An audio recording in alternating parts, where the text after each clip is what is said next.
in general. Loves to play the races. He's going to be heading out to the NFL draft this weekend, so we'll talk a little NFL draft with him.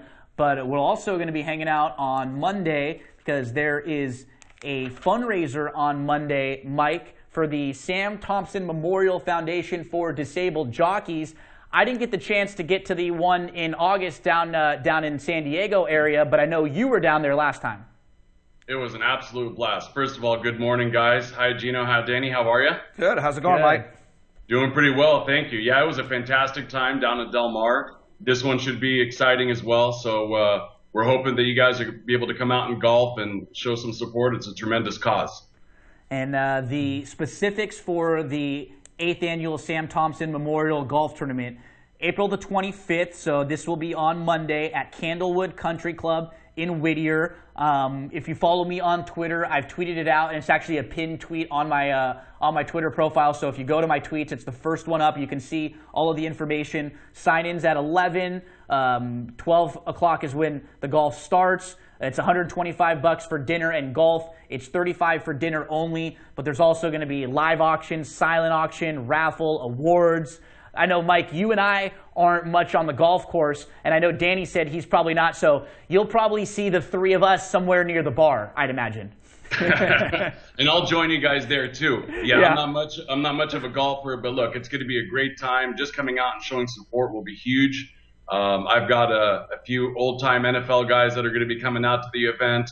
There's going to be people from all sorts of backgrounds and sports and entertainment. Definitely people from the horse racing field. You know, last year was a lot of fun, like I said, and one of the exciting things last year was getting to see Patrick Valenzuela rap for us. That was a fantastic time. He's a very entertaining guy. Hopefully he'll be coming through again this year.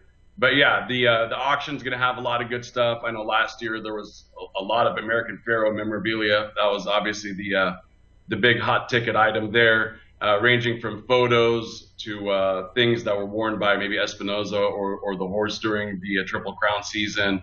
But there's going to be a lot of sports memorabilia and restaurants and hotel type items that are going to be auctioned. So it should be a fantastic afternoon of golf and partying and mingling with people, in and out of horse racing. And it's supposed to be a little bit cooler in the next few days too, so the weather should be great.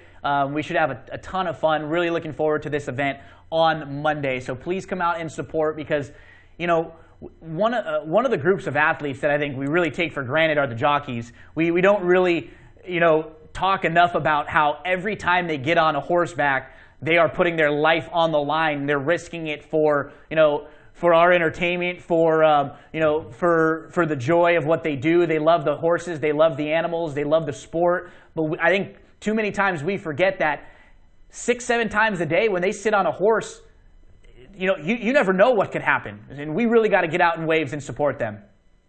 Their life is literally on the line with every single mount. And the most underrated athletes in all of professional sports, in my opinion. And obviously I'm in the NFL field and work in a climate where there's high impact every single play in the National Football League. But horse racing is definitely one of those sports that's underrated in terms of what the athletes go through on a daily basis. And, the namesake of this event, Sam Thompson, he himself obviously was unfortunately a casualty in the sport. And we honor him with this event. But also there are two key aspects of what this event and what the fundraiser does on an ongoing basis, which are helping jockeys that do get hurt with their medical costs associated with either rehabbing or, maybe it might be learning to walk or use their arms or legs or whatever the case may be, but also with the educational piece, which I think is very important as well, which is they have scholarships for the children of the jockeys if they're unable to work in the future because they were injured during a race or in preparation for a race. This fundraiser and the monies that come in, a part of it will be allocated towards money for educational opportunities for their children in the future. So two really, really big important things in the lives of these guys, their children and their own medical rehab. And we try to take care of that through the monies that are raised on a year-round basis. Yeah, really good cause. So some of the folks out there, maybe tomorrow you, instead of playing a $100 ticket, you can play a $50 ticket, or maybe you can cut your bankroll a little bit and then put some of the money that you might have played towards a really good cause on Monday with the Sam Thompson Memorial Golf Tournament. And we will be out there. I know Danny's going to come out for a couple hours. I'm going to get out there too, and Mike will be out there. So we'd love to say hello to any of you who are going to be making your way out there. We'd really appreciate all of the support. So now we got the important stuff out of the way. Let's talk a little bit about Derby. You know, Derby's coming up, Mike. We're still a few weeks away, but are there any horses, one or two, on your radar? Who you hot on right now? Yeah, let me tell you. For me and my money, I'm going to say that California racing has shown that it has been dominant on the national level for the last few years. So, and I use not just the Triple Crown Series over the last few years, but even when we have East Coast shippers coming in and they take a lot of money and they run at Santa Anita, and time again, they'll lose out to the California speed. Same thing, when we send out horses from California, maybe to a Aqueduct or Keeneland or wherever else, they seem to be a little bit undervalued, and they seem to be performing at a better level than what people give them credit for. So I'm not going to go any farther. Your dog wants to say hello. Hey, what's going on? Who is that? Raider. Get over there. Raider. Sorry about that. No problem. We saw him hanging in the background. He was poking his head in a couple times. He was just ready to say hello. If he'll quiet down a little bit. The horses that I'm looking at are Nyquist, Exaggerator, and Danzig Candy, and maybe even Whitmore. So obviously I'm very, very biased towards the California runners, but I think that they're going to I'll tell you what, you guys were talking about the Oaks earlier with unfortunately Songbird being out. How about an Oaks Derby double all with Nyquist and Exaggerator? How does that sound? There you go. Looking for that price in the Oaks. In the Oaks. Yeah, I mean, now I think it's wide open, right? Sure. Because before it was going to be a free square. Sure. And now it no longer is. And so I'm hoping for that 20 to 1 plus, and those type of things happen on these big cards, big days like Oaks and Derby days. Seen it. And let's get that bomb on the front end. And I still think that there's going to be some East Coast runners, Pletcher runners or whomever else that are going to be taking some money on Derby day. And I still think that Nyquist, an Exaggerator, may be a little bit undervalued relative to a 20-horse field. So that double could pop for a big price. So I'm sticking with the West Coast ones in the Derby. Rounding out the Super, I'm kind of intrigued by the UAE Derby winner, Lonnie. Yeah, so total wild card. In the 4th and 5th spots. Yeah, I know that they typically haven't fared so well in years past, but there was something about that race. I watched it a couple times, and I like the running style, and I think this year is, outside of these California runners, and, I know some people are going to be siding with Gun Runner, but this is a pretty wide open Derby, probably more so than any time I can remember the last 4 or 5 years. So I think the Supers are going to be huge like they always are anyways. Yeah, we'll have some fun there. Mike, you mentioned Exaggerator and Nyquist, the California and Dancing Candy. How about More Spirit? You know what? It's kind of interesting to ask about that horse, because when I was talking to a buddy about Exaggerator before the Santa Anita Derby, I said, Exaggerator is one of those horses where if he can get it together, he can pop when you least expect it, and then disappoint you when you're expecting him to come in. Mm-hmm. And I feel that that's kind of the same thing with More Spirit. So I was wrong about Exaggerator because I was on Danzig Candy before that race. I'll tell you this. I think if rain comes in, which I hope it doesn't, but if it does, I think that makes Exaggerator an absolute lock. Yeah. For my money, right? But More Spirit, he would have to be 20 to 1 and above for me to really back him. Wow. And who knows? Maybe he will be. Have you guys seen any kind of projected? He's probably 12, 15-ish, yeah, or okay. So.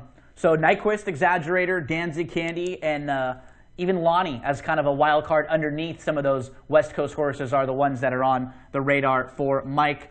What about today's racing? Did you look at any races today? Yeah, what really intrigued me was the Charlestown Classic race, because I actually like 3 prices. Well, I guess if you consider 9-2 and above a price, then I like 3 prices. I like Stanford on top, Castellano, Pletcher, lethal combination, obviously. 9-2 morning line. We'll see what happens with that. I'm guessing that we won't get anywhere near 4.5 or 5-1. Probably more like maybe 7-2 or even 3-1. But if it holds at 9-2, I think that would be a solid value for this race. And underneath, I like the local horse, Charitable Annuity at 20-1. It has a really solid record at Charlestown. Doesn't have the resume or the the name trainer jockey combo like some of the other runners in this field. But I think Charitable Annuity at 20-1 has proven that the Bull Ring and Charlestown is a place where Charitable Annuity can win. And my third choice would be the 9 horse, which is Paige McKinney at 6-1.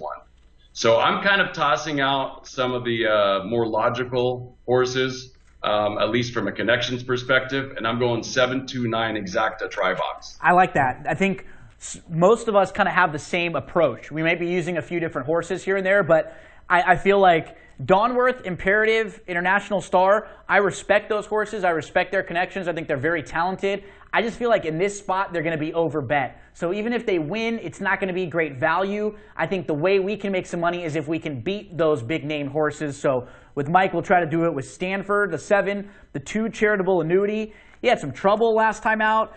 And these horses and jockeys in particular that know this racetrack, they put themselves in a really good spot. And if this horse hits the board, underneath at 20-30-1, this is really a horse that could spice up those exotics. So the 2 Charitable Annuity, the 7 Stanford, and the 9 Paige McKinney as a couple plays for Mike today over at Charlestown. And exactly. And there was another play that kind of intrigued me a little bit.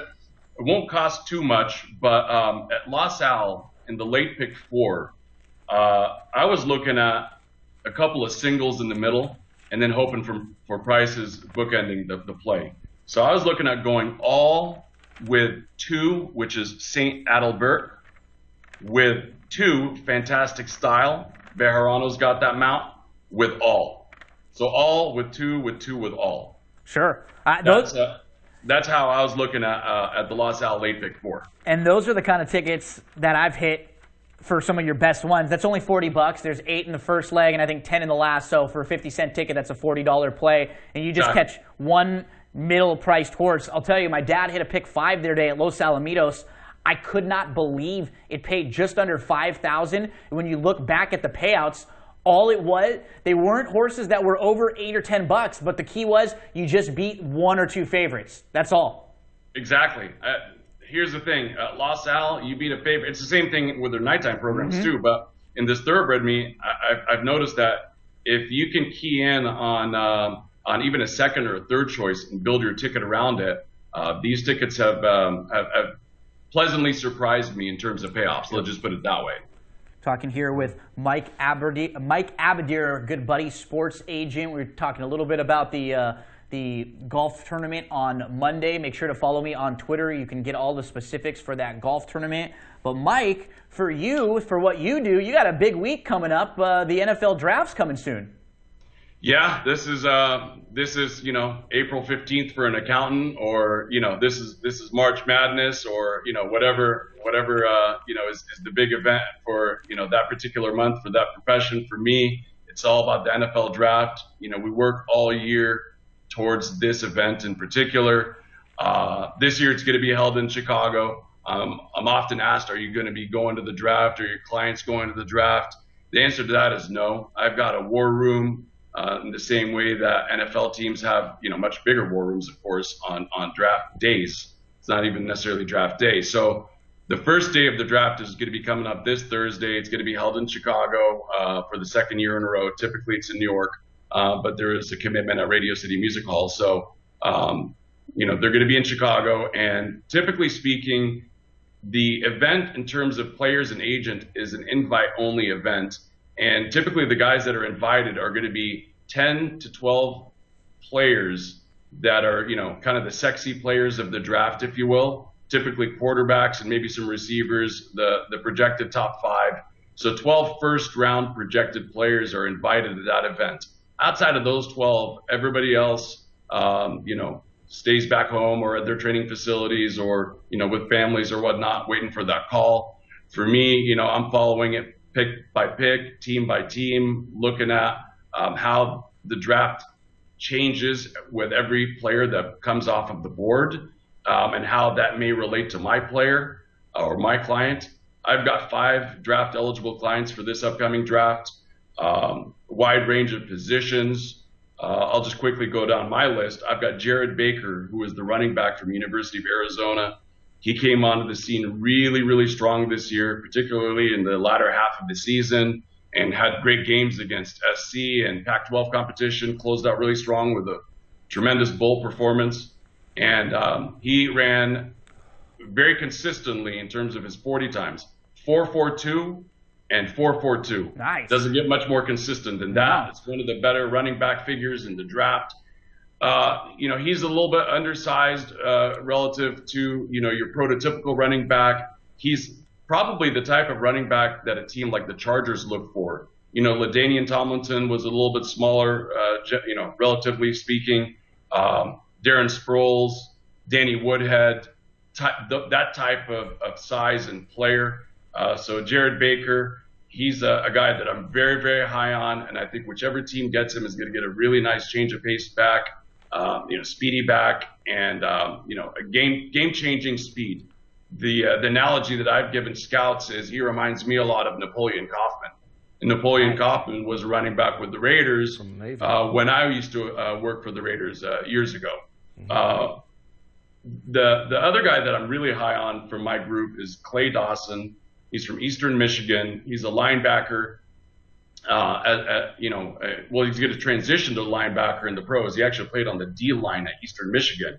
And one of the things that he did that kind of landed him on the map this year was LSU hadn't given up a sack in the first 4 games of the season. And then they had an out-of-conference game against Eastern Michigan. And not only did he notch the first sack against that LSU offensive line unit and quarterback, but he also notched the second one in the same game. So he got the first 2 sacks of the season of any team against LSU this year. He's got some good versatility, super athletic. He's long. He plays with leverage, motor that doesn't stop. I love this kid, Clay Dawson. I've got another D lineman, but he's also got some versatility because he's a long snapper. And his name is Zach Wood. He's from SMU. So he's somebody that a team could bring in and fill 2 positions with 1 roster spot. That's always really valuable to NFL clubs. Another player is Raheem Castle. He's a linebacker that started off at Oregon. He ended up finishing his last 2 seasons at Stony Brook. He's a player that could be a sneaky pick. And then the last guy, last but not least, he's got the best nickname in the draft, Herbert Cheeto Gonzalez III. And Cheeto, he's a D lineman. He's a nose tackle. He's kind of a big-bodied Warren Sapp type of guy. He's from Texas State, so smaller program, a little bit under the radar. We're hoping he's going to get a look. And if he doesn't get a look, then we already have a couple of Canadian Football League teams that are interested in him. So that rounds up my draft class. I'll give you some quick impressions of this draft, just for your viewers to hear it from an agent's perspective. I don't think that we're going to produce a lot of Hall of Famers out of this draft.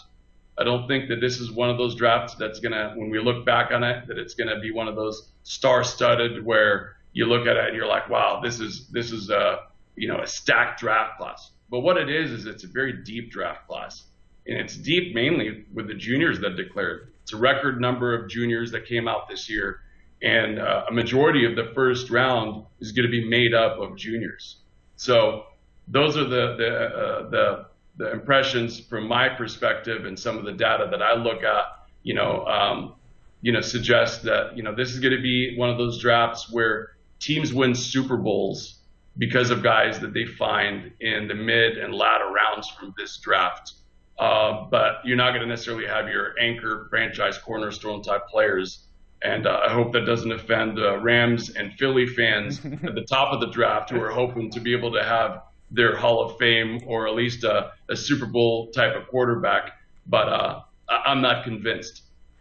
Yeah, they made a lot of movement up top now at 1 and 2 to try to get Goff and Wentz, but we will see with those two. Really good information there from Mike, and best of luck, Mike, with your big week coming up. I know before we let you go, I want to pick your brain on one more thing. You Sure. are in one of the really great sports families because you're, a sports agent. You are obviously a big racing fan, and you're very involved in the NFL. But your wife works for the Clippers, and she is awesome. Amy, she's really, really cool. I had the privilege of going to a playoff game with you last year. You and I were in Justin Bieber's spot, I believe, because he didn't end up going to the game that night. So we were up in Hyde in the club. We were having fun. But you are a really sports-oriented family with you and your wife in general, with you involved in the NFL so much. And Amy she's a big player in the publicity department there with the Clippers.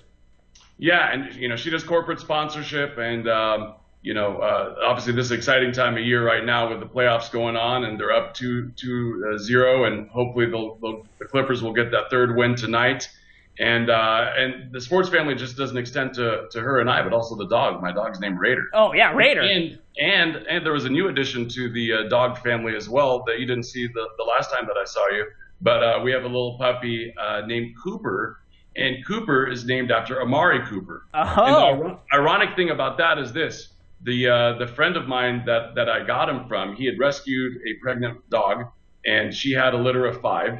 And so he named all 5 and kept one and gave 4 away. And he named all of them. He named one Scarlet, and I don't remember what else. But the one he happened to give us, because he's a huge Raider fan, was Cooper. So he said, hey, I don't know if you're going to like the name or not, but I named this dog Cooper. Here's why. And I was like, wow, that's perfect. Couldn't be any better to fit the flow of the family. So, yeah, that's good stuff. Mike Abadir, Sapros Sports Management, and we're going to be out this week on Monday for the golf tournament. You can follow me on Twitter for all the specifics for those of you who are in Southern California. Mike, we talk some racing, we talk some NFL, little Clippers, little fundraiser, a little bit of everything with you here. We appreciate you joining us.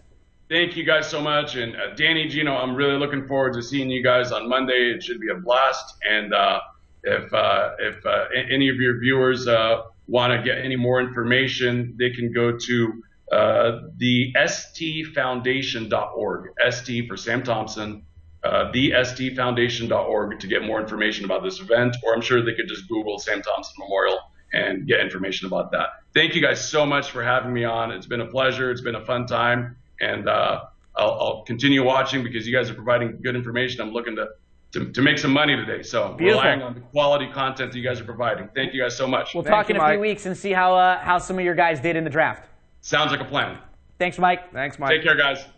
Mike Abadir, real nice guy. I met Mike a few years back, just a racing fan. Met him at the track, just interacting with him a little bit, and he's got he's big into NFL. Obviously, he's a sports agent, and his wife works for the Clippers. She took good care of me when I went to hang out with them one time last year. So good information there for Mike. He likes Stanford, Charitable Annuity, and Paige McKinney a little bit. And then he'll play that all 2-2 all pick 4 at Los Alamitos. We are coming up on race 5. It's 14 minutes away.